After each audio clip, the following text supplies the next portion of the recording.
Jeg bliver nødt til at tage væk et stykke tid. Prøv at se den her nøgle. Den skal du spise. Nogle gange så skal man skal færdig først.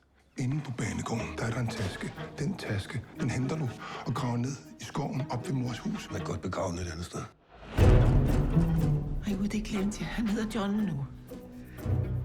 Hvorfor fanden vil du ikke have Manfred mere? Altså, du kan jo ikke bare komme hjem, når du har været væk så længe, og så tror, at alt er det samme. Ja, John. Så er han dobbelt ved lænderen. Du ligner ham jo ikke engang. Du er ikke engang til at rette briller på. Det er vi ved at spare op til. Stop det nu. Manfred, nu fortæller hun, hvor den... Er han okay?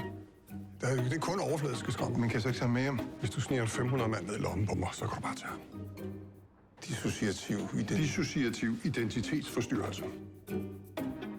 Altså, man kan ikke bare vælge sit eget navn.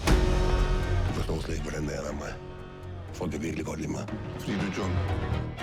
Du er sindssyg, så skal du ikke lave bane med tosser. Det er faktisk et yderst validt psykiatrisk eksperiment. Skal du til at spille for det rigtige publikum? Nej, vi kommer spela från för massa bävrar. Hvad er det, Anker leder efter ude i skoven? Når man har en hemmelighed, så sætter man en krone.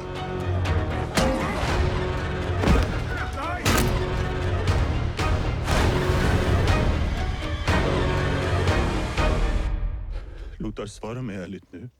Har jag inte ljust hår? Och är inte mina ögon blå? Jamen,